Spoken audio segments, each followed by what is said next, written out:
ሰላም ጤና ይስጥልን ተመልካቾቻችን እንደምንላችኋል። ከናሁ ቴሌቪዥን ለዕለተ አርብ ታህሳስ 24 ቀን 2018 ዓ.ም የቀን ዜናዎች ወደ እናንተ የምናደርስበት ጊዜው አሁን ነው።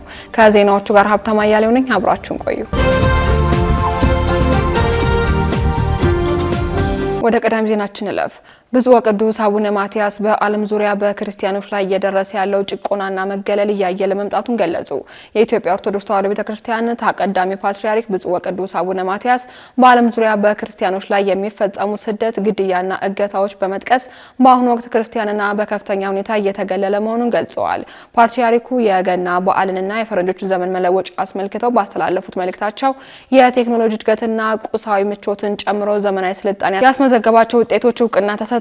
ሆኖም ግን የስልጣኔ ለክርስትና እምነት የማይመችና ፈታኝ ሁኔታ መፍጠሩንም ጠቁመዋል። በዓለም ላይ ቁጥሩ ከፍተኛ የሆነ ሕዝብ ክርስትናን የሚከተል ቢሆንም በዘመናችን ግን ክርስትና በተለያዩ ምክንያቶች ወደ ጎን እየተገፋ መሆኑን እያየን ነው ብለዋል። ብፁዕ ወቅዱስ አቡነ ማትያስ በክርስቲያኖች ላይ የተፈጸመ ስላለው ስቃይ፣ እገታና ግድያ ያላቸውን ጥልቅ ስጋትም ገልጸዋል። እነዚህ ድርጊቶች ስልጣኔ አክብረዋቸው ከሚሏቸው ስነ ምግባር ሴቶች ጋር የሚቃረኑ መሆናቸውንም አስረድተዋል። አያይዘው ማውቀውም ይሁን ሳያውቁ ክርስትናን ለማዳከም የሚሰሩ አካላት ከክፉ ድርጊታቸው እንዲታቀቡ አሳስበዋል። ፓትርያርኩ በመልእክታቸው ዓለም አቀፉ ተቋማትና የሚመለከታቸው አካላት የሃይማኖት ነጻነትን ለመጠበቅ ተግባራዊ እርምጃ እንዲወስዱም ጥሪ አቅርበዋል።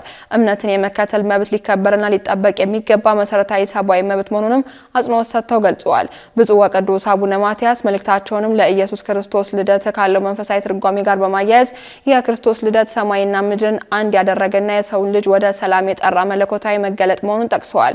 ብፁዕ ወቅዱስ አቡነ ማትያስ አዲሱ ዓመት እንደ ቀን ለውጥ ብቻ ሳይሆን ምስጋና እንደሚገባ መለኮታዊ ስጦታ ተደርጎ ሊታይ እንደሚገባ ማከለው ገልጸዋል። በተጨማሪም እስራኤልና ፍልስጤምን እንዲሁም ሩሲያና ዩክሬንን ጨምሮ በግጭት በሚታወቁ ቀጠናዎች ሰላም እንዲሰፍን ጥሪ ያቀረቡ ሲሆን በሲቪሎች ላይ የሚፈጸሙ ግድያ፣ ስቃይና መፈናቀልን አውግዘዋል። ፓትርያርኩ ከስደተኞችና ከተጎዱ ማህበረሰቦች ጋርም አንድነት እንዲኖርም ጥሪ አቅርበዋል። ብፁዕ ወቅዱስ አቡነ ማትያስ መልእክታቸውን ሲያጠቃልሉም የተራቡ የሚጠግቡበት፣ ተፈናቃዮችም ወደ ቀያቸው የሚመለሱበት፣ ልዩነቶች በእርቅ የሚታረቁበት፣ ጦርነቶች የሚቆሙበት፣ ሰብአዊ ክብር የሚመለስበትና ፍቅር በሁሉም የሰው ልጆች ዘንድ የሚዳረስበት ፍትሃዊና ርህራሄ የሰፈነበት ዓለም እንዲሆንም ተመኝተዋል። የቤት ባለቤት እናደርጋቸዋለን በሚል ባለፈው ዓመት ከህዝብ ወደ 1.5 ቢሊዮን ብር በመሰብሰብ ያጭበረበሩ ሰዎች መከሰሳቸውን ፍትህ ሚኒስቴር አስታወቀ። እንደነዚህ አይነት ማጭበርበር በሚፈጽሙ ድርጅቶችና ግለሰቦች ምክንያት ዜጎች ገንዘብ ይዘው እንኳ ያለ ስጋት ቤት ለመግዛት እየተቸገሩ መሆኑን አንዲት የፓርላማ አባል ተናግረዋል። አጸደ ማሞ የተባሉት እኚህ የፓርላማ አባል በሀገር አቀፍ ደረጃ ከፍተኛ ትኩረት ተሰጥቷቸው የተሰሩ ካሉ ጉዳዮች ውስጥ የዜጎች የቤት ባለቤት እንዲሆኑ ማድረግ አንዱ መሆኑን ጠቁመዋል። ገዢው ብልጽግና ፓርቲን ወክለው ከአማራ ክልል ዳባት ምርጫ ክልል የተመረጡት የፓርላማ አባሏ ቤት ሰርተን እናስረክባቸዋለን በማለት የህዝብን ገንዘብ ሰብስበው ከሀገር የሚወጡ ድርጅቶች እንዳሉም ገልጸዋል። በቤት ልማት ዘርፍ ከተሰማሩ የግል ድርጅቶች ውስጥም በውላቸው መሰረት በጊዜ ሰርተው የሚያስረክቡ፣ ሰነድ የሚያጭበረብሩና በጣም ውስብስብ የሆነ ሰነድ በማስፈረም በየጊዜው ያለው ምክንያት ገንዘብ የሚጭበረበሩ እንዳሉ በምክር ቤቱ ተነስተዋል። እንደነዚህ አይነት ጉዳዮች ሲቀርቡም የህዝብን ጥቅም ከማስጠበቅና ፍትህን ከማስፈን አንጻር ፍትህ ሚኒስቴር ምን እየሰራ እንደሆነም የፓርላማ አባሏ ጠይቀዋል። የፓርላማ አባላትን ጥያቄ ለመመለስ ሐሙስ ታህሳስ 23 ቀን 2018 ዓ.ም በተካሄደው የህዝብ ተወካዮች ምክር ቤት መደበኛ ስብሰባ ላይ የተገኙት የፍትህ ሚኒስትሯ ሀና ራያ ስላሴ ከህዝብ ንብረት ሰብስበው ከዳር ሳያደርሱ የሚሰወሩና የሚጠፉ አካላትን በተመለከተ የወንጀል ተጠያቂነትን እያሰፈንን እንገኛለን ብለዋል። የቤት ባለቤት እናደርጋቸዋለን በሚል ከህዝብም ወደ 1.5 ቢሊዮን ብር በመሰብሰብ በሰፊ የማጭበርበር ስራ ላይ የተሰማሩ ያሏቸውን ሰዎች ላይ መስሪያ ቤታቸው ባለፈው ዓመት ክስ መስርቶ ጉዳዩ በሂደት ላይ እንደሚገኝም ገልጸዋል። ቴክኖሎጂን በመጠቀም የትምህርት ስርዓቱን ለማገዝ እንደሚያስችል ተስፋ የተጣለበት የመግባቢያ ሰነድ ተፈረመ። ሪች ፎር ቼንጅ ታህሳስ 21 ቀን 2018 ዓ.ም ቴክኖሎጂን በመጠቀም የትምህርት ስርዓቱን ለማገዝ ያስችላል የተባለለትን የመግባቢያ ሰነድ ከትምህርት ሚኒስቴር ጋር ተፈራርሟል። ዓለም አቀፋዊ ግብረሰናይ ድርጅት በዋናነት በማህበረሰብ ውስጥ የሚስተዋሉ ችግሮችን ለመፍታት የሚያስችል ስራ ፈጣሪዎችን የሚያግዝ ግብረሰናይ ድርጅት ነው።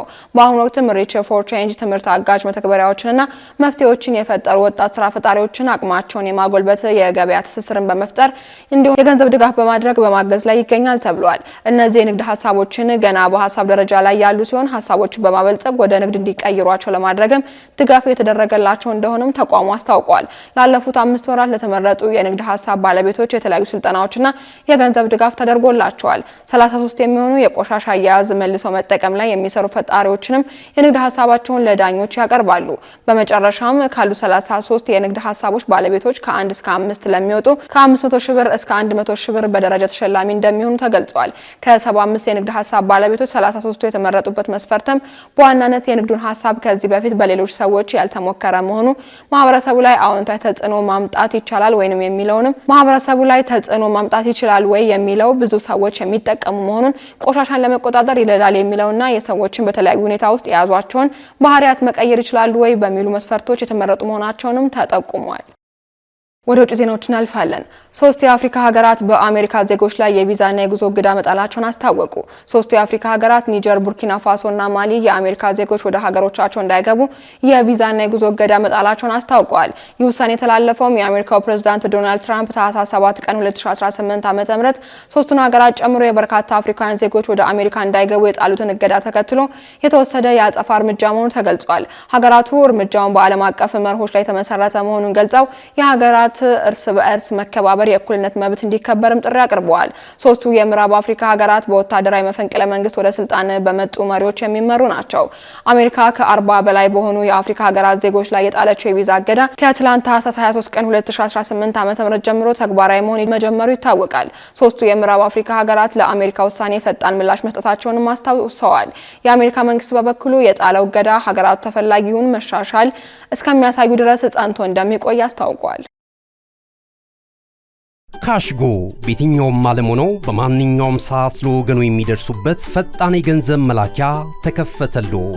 ማስተርና ቪዛ ካርዶን በመጠቀም ከ5 እስከ 20 ዶላር የሚልኩበት አዲስ የገንዘብ መላኪያ መንገድ።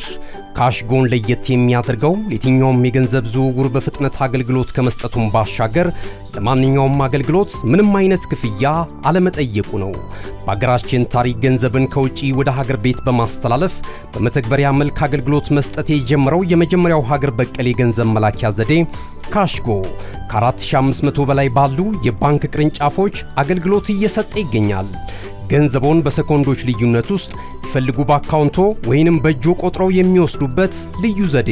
በቅርቡ ሁሉንም ኢትዮጵያዊ ባለቤት ለማድረግ ጉዞ የጀመረው ካሽጎ ዛሬውኑ መተግበሪያውን በስልኮ ላይ በመጫን የአገልግሎቱ ተጠቃሚ ሆኑ።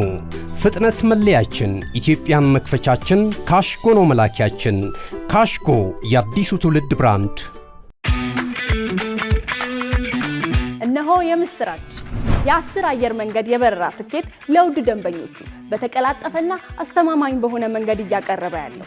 በዚህም በደንበኞቹ የተመሰገነው ጉዞጎ አሁን ደግሞ ተደራሽነቱን በማስፋት ተጨማሪ ባንኮችን በማካተት ለውድ ደንበኞቹ የበለጠ አስተማማኝ ለመሆን ችሏል።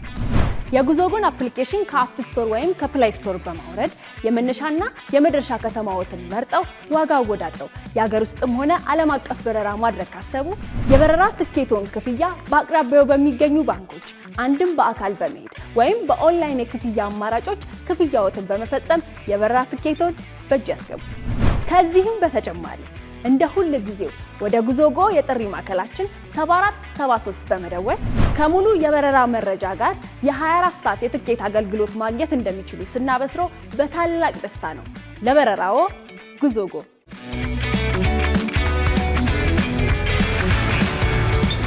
በመጨረሻም በካርቱም በጦርነቱ በደረሰባቸው ጉዳት አገልግሎት አቋርጠው የነበሩ ከ40 በላይ ሆስፒታሎች 244 የጤና ማዕከላት በድጋሚ አገልግሎት መስጠት መጀመራቸው ተገለጸ። በሱዳን ባለው የእርስ በርስ ጦርነት በመጎዳታቸው የተነሳ በዋና ከተማዋ ካርቱም አገልግሎት አቋርጠው የነበሩ ከ40 በላይ ሆስፒታሎችና 244 የጤና ማዕከላት በድጋሚ አገልግሎት መስጠት መጀመራቸውን የሱዳን የሐኪሞች ጥምረት አስታውቋል። በሱዳን በሀገሪቱ ብሔራዊ ጦርና በሱዳን ፈጥኖ ደራሽ ኃይል መካከል እየተካሄደ ባለው የእርስ በርስ ጦርነት የጤና ዘርፉ በከፍተኛ ደረጃ መጎዳቱ የገለጹት የሐኪሞቹ ጥምረት በዚህም በመጀመሪያው ዓመት የጦርነት ጊዜ ብቻ በደረሰባቸው የቃጠሎ አደጋ፣ ዝርፊያ፣ የአቅርቦት እጥረት የተነሳ እስከ 70% የሚሆኑ የሀገሪቱ ሆስፒታሎች በከፊል ወይንም ሙሉ በሙሉ ውድመት አስተናግደው እንደነበርም ገልጸዋል። ከዚህ በተጨማሪም 120 የሚሆኑ የግልና የመንግስት ሆስፒታሎች መዘረፋቸውንና የጤና አገልግሎቱን የበለጠ ችግር ውስጥ መክተቱን የገለጸው የሱዳን ሐኪሞች ጥምረት ይህም በመዲናዋ እያደገ የመጣውን የጤና አገልግሎት ፍላጎት ለማሟላት ከፍተኛ ተግዳሮት የፈጠረ መሆኑን አመላክተዋል። በጦርነቱ የሀገሪቱ ብሔራዊ የህዝብ ላቦራቶሪ ማዕከላት፣ የደም ባንክ ከፍተኛ ጉዳት ደርሶባቸዋል። ዋናውና የሪፈራል አገልግሎት መስጫ ማዕከላትም ከአገልግሎት ውጪ ሆነው ቆይተዋል። በዚህም የሀገሪቱ ብሔራዊ መድኃኒት አቅራቢ ፈንድ ከ500 ሚሊዮን ዶላር በላይ ኪሳራ የደረሰበት መሆኑንም ጥምረቱ አስታውቋል። ይሁን እንጂ በዚህ ሁሉ ኪሳራ መሃል ከተጠናቀቀው የ2025 ዓመት ጀምሮ በተለይም በመድኃኒት አቅርቦት በኩል የተወሰኑ መሻሻሎች መኖራቸውን የሱዳን የሐኪሞች ጥምረት ዛሬ ባወጣው መግለጫ ጠቁሟል።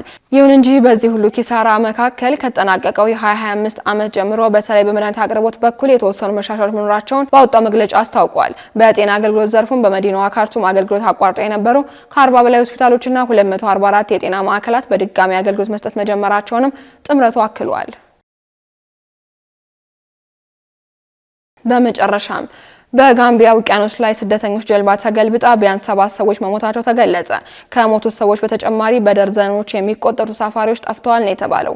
የጋምቢያ ባለስልጣናት እንዳሉትም በምዕራብ አፍሪካ ታዋቂ በሆነው የፍልሰት መስመር የመገልበጥ አደጋ ካጋጠማት ትንሽ የስደተኞች ጀልባ 96 ሰዎች በህይወት መዳን ችለዋል።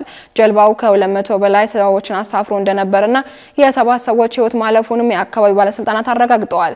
ጀልባዋ ሐሙስ ዕለት እኩለ ሌሊት ላይ በጋምቢያ ሰሜን ባንክ ክልል ውስጥ በሚገኘው አካባቢ የመገልበጥ አደጋ እንዳጋጠማትም የመከላከያ ሚኒስቴር በሰጠው መግለጫ አስታውቋል።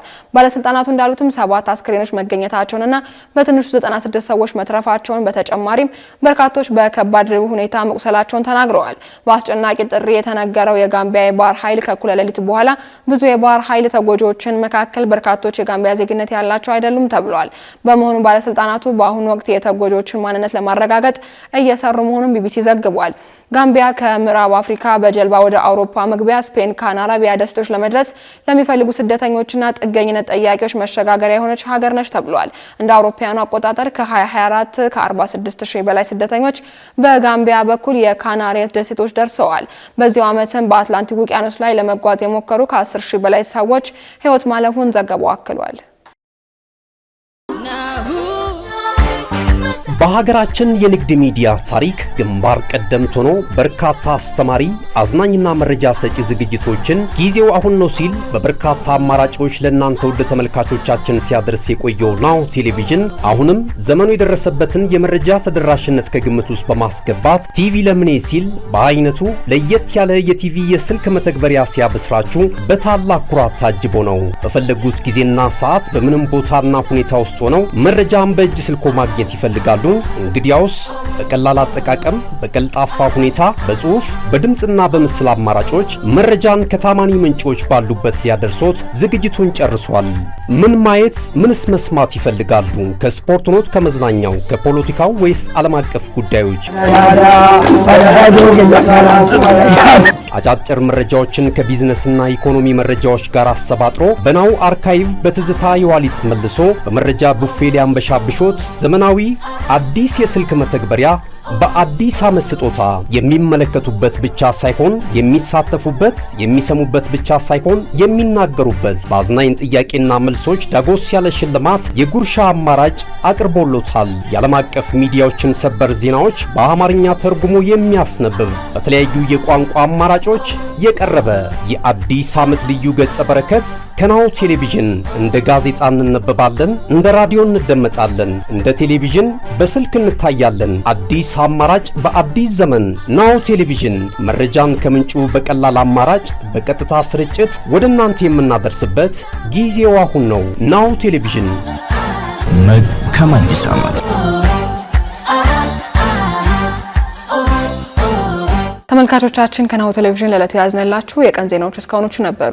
ዜናዎቹ ወደ እናንተ ያደረስኩ አብሬያችሁ ቆየሁት። ሀብታማ እያሌው ነበርኩኝ። ሰናይ ቀን።